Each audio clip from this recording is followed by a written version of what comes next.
Décidément, c'est vraiment pas pour nous l'Europe. Non, c'est pas pour nous.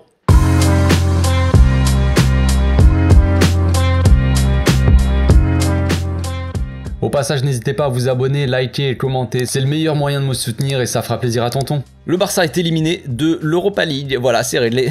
Allez, ciao. Non, franchement, voilà, élimination.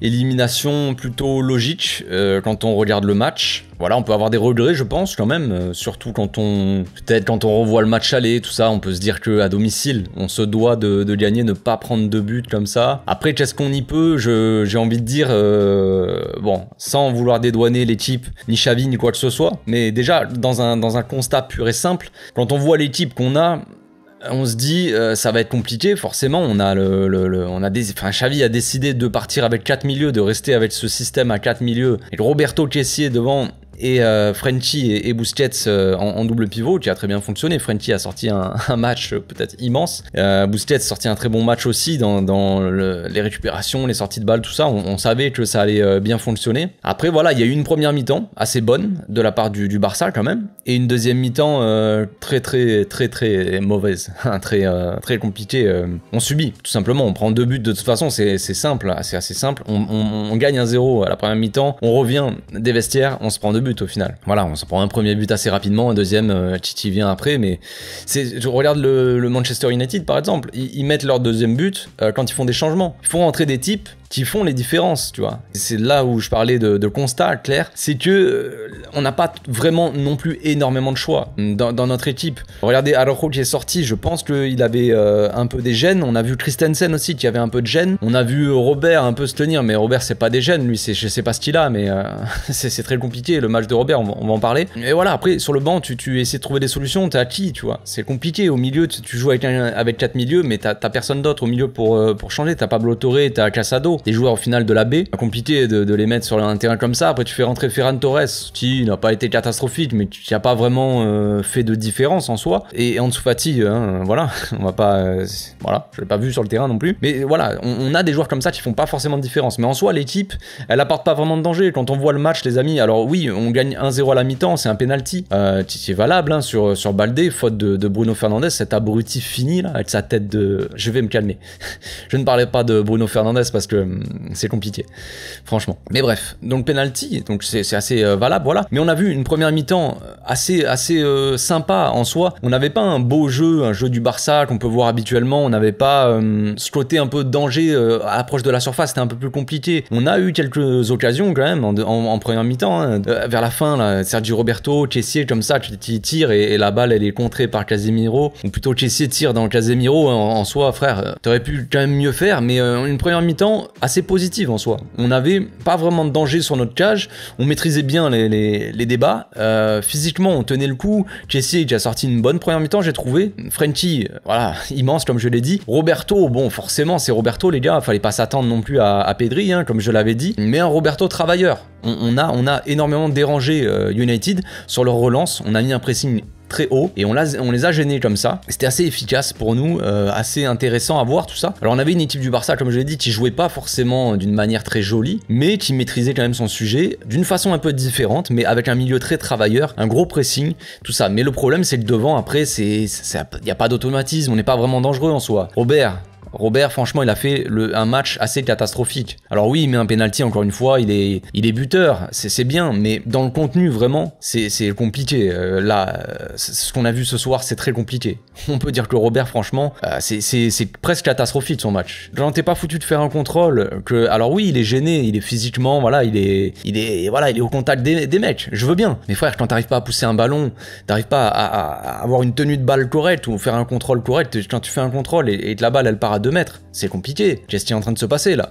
Je comprends pas. Lewandowski, frère, en début de saison, même dans ta carrière, je veux dire, t'es quelqu'un d'assez technique. Les contrôles, les trucs, t'es assez facile, frère. Et là, on dirait que t'es pas foutu de faire un contrôle. C'est fou quand même. C'est le contraire d'un ballon aimanté à tes pieds. Tu sais, c'est les pôles inversés des aimants où tu les approches, l'aimant il part comme ça, frère. Là, c'est pareil avec le ballon. Le ballon il s'approche de son pied, il part à 2 mètres, frère. C'est quoi ce bordel? C'est quoi ce bordel? Donc forcément, c'était compliqué. Mais première mi-temps, elle était maîtrisée en soi. Physiquement, tout ça, on les tenait. Ils ont mis beaucoup d'agressivité, beaucoup d'intensité, mais on tenait tenait bien. Et puis en deuxième mi-temps, on s'est fait punir par une action typique Manchester. Alors ils ont fait les changements à la mi-temps. Déjà ils ont sorti Weghorst là. Ils ont mis Anthony, qui a été décisif au final. Hein. Anthony qui est rentré sur l'aile droite, Rashford dans l'axe. On s'est fait punir très rapidement. Une perte de balle, on l'avait dit. Perte de balle, attention. Et oui, parce que sur la moindre occasion qu'ils ont Manchester, ils sont dangereux eux. Nous, il nous faut 98 occasions pour qu'on marque un but. C'est comme ça.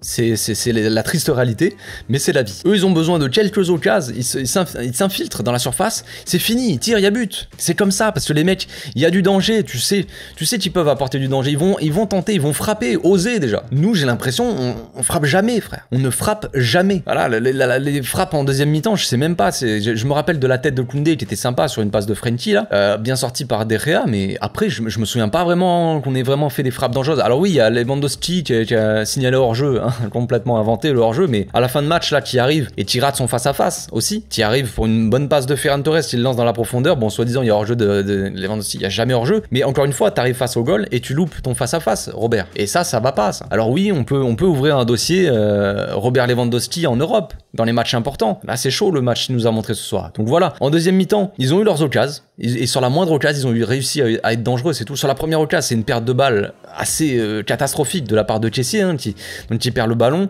Derrière eux, en 2 secondes, dans l'axe comme ça, ils envoient un ballon dans l'axe, ça passe entre... c'est Fred qui a le ballon, contrôle orienté, il pousse sa balle, il s'infiltre dans la surface entre Baldé, qui ose pas sortir parce qu'il marque Anthony derrière, je crois, et Frenkie qui se fait avoir sur la passe et qui lit peut-être mal le jeu. Et voilà, Fred il s'infiltre, enfin, et voilà, il tire, il marque. C'est réglé.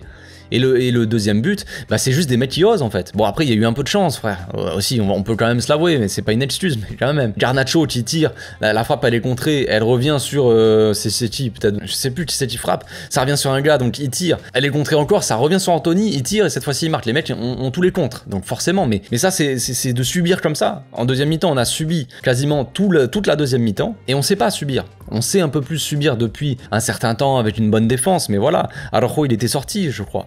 Je sais plus exactement s'il était sorti à ce moment-là, mais c'était compliqué. En tout cas, ça devenait un peu compliqué. Physiquement, on n'a pas tenu. Alors, on l'a senti. Je sais pas, c'est en début de match où il s'est fait un peu bouger là. Il s'est pris un coup de genou dans la hanche. Bon, normal, hein, pas de problème. Mais il s'est pris un coup de genou dans la hanche et on l'a senti qu'il avait été touché. Et voilà, Christensen aussi, il avait les mains sur les genoux. Tu sentais que c'était un peu compliqué pour lui. Koundé, frérot, je t'aime bien, hein, Jules. Mais là, le match, il est compliqué sur la lignée sur la lancée des derniers matchs. Hein. Une équipe qu'on sent un peu fatigué aussi, peut-être. J'essaie de trouver des explications, il a pas des excuses, mais quand on voit la fin de match de Koundé, tu sens qu'il est un peu cramé, même Frenkie en deuxième mi-temps, qui a fait quand même un énorme match, tu le sentais un peu plus fatigué, t'as des joueurs un peu fatigués, et qui tu mets à la place? Tu peux mettre personne, parce que t'as personne sur le banc. Donc on en revient toujours à la même chose, hein. En Europe ça passe pas, les amis, c'est comme ça. L'Europe n'est pas fait pour nous pour le moment. On n'est pas assez armé peut-être pour l'Europe, tout simplement. Peut-être psychologiquement, même si franchement sur ce match-là, je vois pas mentalement de baisse, vraiment. Les mecs ont pas baissé la tête, ils ont pas arrêté de jouer, tout ça. On a subi en deuxième mi-temps, mais c'est que les mecs sont fatigués, et comme je l'ai dit, tu peux pas vraiment faire de changement. Tu peux pas faire souffler les gars, ils sont obligés d'enchaîner les matchs. T'as ton équipe type, tu sors de cette équipe type, et on voit que c'est compliqué. Donc voilà, c'est la triste réalité. Je pense que je vais m'arrêter là, les gars. À chaud comme ça, c'est difficile peut-être d'avoir assez de recul. Mais on se retrouve demain pour l'analyse à froid donc. Je reviendrai en image sur le match. Je vais mettre en story sur Instagram, le lien, les gars, est dans la description, hein, de mon Insta. Je vais mettre une boîte à questions comme d'habitude après les matchs. Vous pouvez me poser les questions si vous voulez, et puis j'y répondrai soit demain, soit après-demain. Voilà, je vous souhaite une bonne soirée. Bon courage, bonne nuit, dormez bien. Ciao.